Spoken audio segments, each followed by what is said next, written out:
Today we're going to be doing a cooking segment, or I guess you could call it an uncooking segment. We're not actually going to be cooking anything, we're going to be preparing kimchi.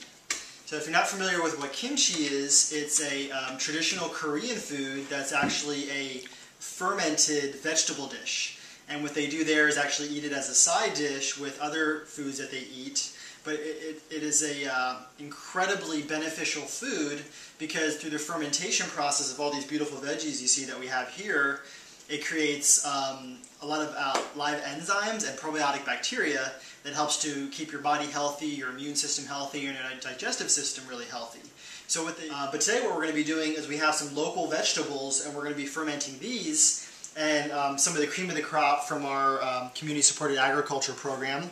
We've got some cabbage that's really in peak season right now. And then we have some broccoli. This came from the CSA from Gozo Farmer and the Cook as well. These are also from the CSA, some nice little radishes. Carrots are from the CSA. This is some other red cabbage that we just had left over from something else we were making, so I figured we'd throw that in there too, give it a little nice color. And then the ginger, obviously not local, this doesn't grow around here, but we got some nice organic ginger to put in. And the garlic is from the CSA program as well. This is dulse, it's a type of seaweed, and the seaweed not only adds really great minerals to the kimchi as well, but it also provides salt, and salt is critical for when you're making a kimchi to help with the fermentation process and the preservation process. Then we have some sea salt, some unrefined sea salt here that's going to help with the fermentation. And then this is what's called a culture starter.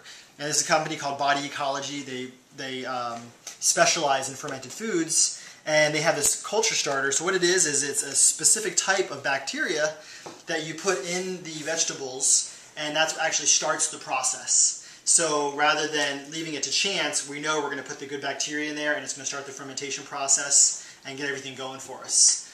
So we have all the vegetables. A couple of really important things when you're making kimchi that I want to say are super critical to the process. First of all is making sure everything is completely clean because we want to make sure that no bad bacteria ends up in there, and then you're culturing some other types of bacteria. You want to make sure it's only the good stuff that's in there.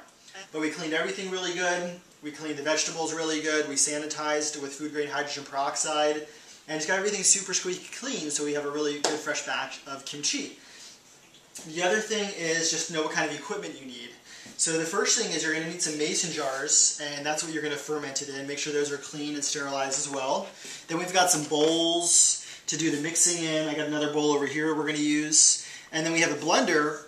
Part of the process is actually making like a soup or a broth that you put in the kimchi.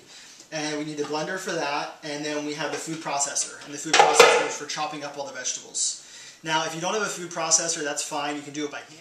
Okay, so the broccoli I'm going to cut by hand, actually, instead of chopping it up, because it's nice to have little florets in your kimchi. If I chop it up, it's just going to turn it into a big old, mishmash. I have some ginger here. We got the garlic all chopped up, and I'm going to go ahead and throw this. So here we got the garlic and ginger chopped up. You can see about the size we want them to be, so it mixes up evenly. And what I'm going to do is actually, once we have all the veggies chopped up, I'm going to kind of compare how much ginger and garlic we have to the veggies, because you don't want to be too garlicky or too gingery. So you can kind of, determine how garlicky or gingery you want it when you're adding them in there.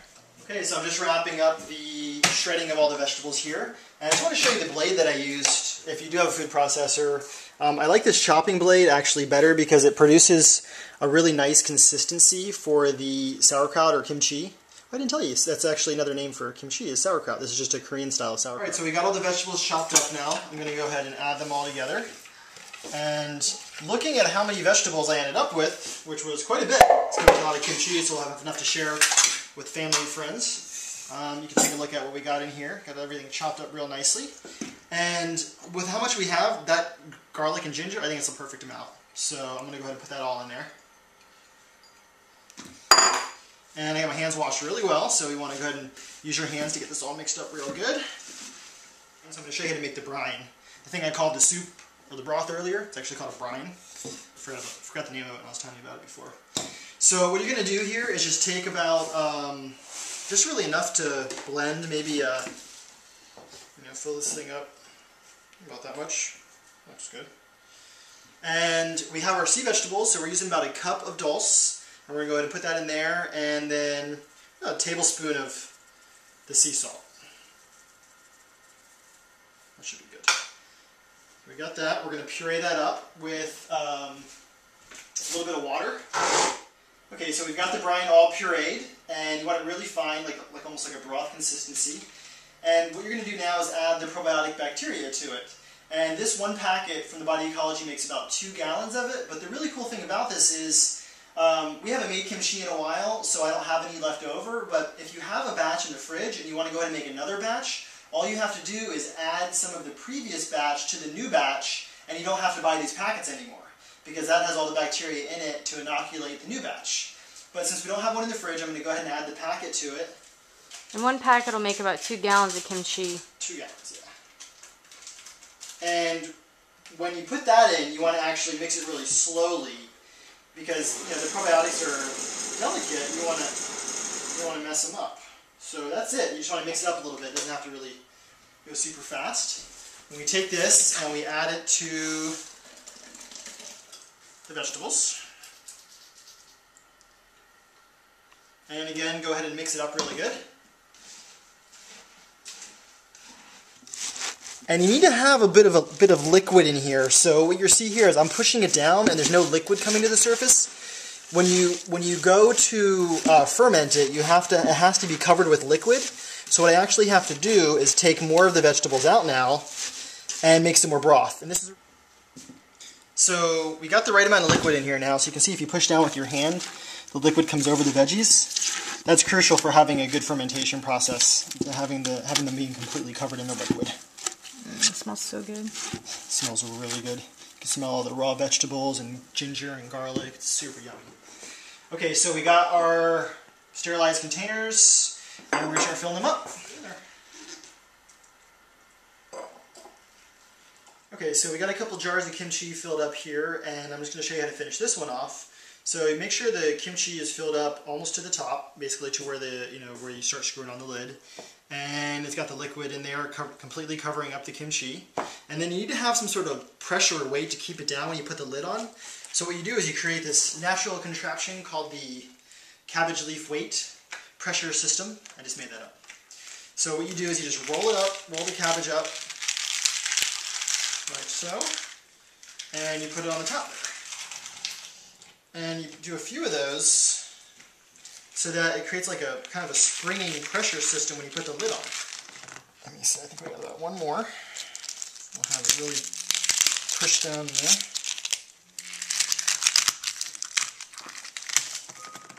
Okay, now you can see when I put this on, then it's going to really, push back up on the lid and keep everything pressed down under the liquid. Get that pressed down really good. Put the lid on. And this, you can tie it pretty tight, put it on pretty tight. No matter how tight you put it on, if you put it on by your hand, the pressure's going to build up and it's going to start coming out. So you got to put something underneath it. So just take it and put it on some sort of container, because as the pressure builds up, really no matter how tight you have it, I've tried to get this really tight, something's going to come out. So you'll have it coming down the sides a little bit, and you want something to catch that juice so it doesn't make a mess. So you put it in there and basically just let it sit at room temperature. About 75 degrees is pretty optimal, 70-75 degrees. And for about 3 days minimum to start the fermentation process. If you don't want it too tangy, you can leave it for 7 to 12 days if you like a nice, really tangy sauerkraut. And that's how we like it, really ultra fermented. Then when it's finished, you can put it in the refrigerator, and that just slows down the fermentation process. And you could leave it in the refrigerator for 3 to 6 months or more even, and it won't stop the fermentation, it just slows it down, so it will continue getting more and more tangy and growing more probiotic bacteria and beneficial enzymes, all that really good stuff for your body. All the recipe will be right below this video, so you can make it for yourself at home. Thanks a lot for joining us today. This is Jason with the Super Green World Show, making the planet greener one show at a time.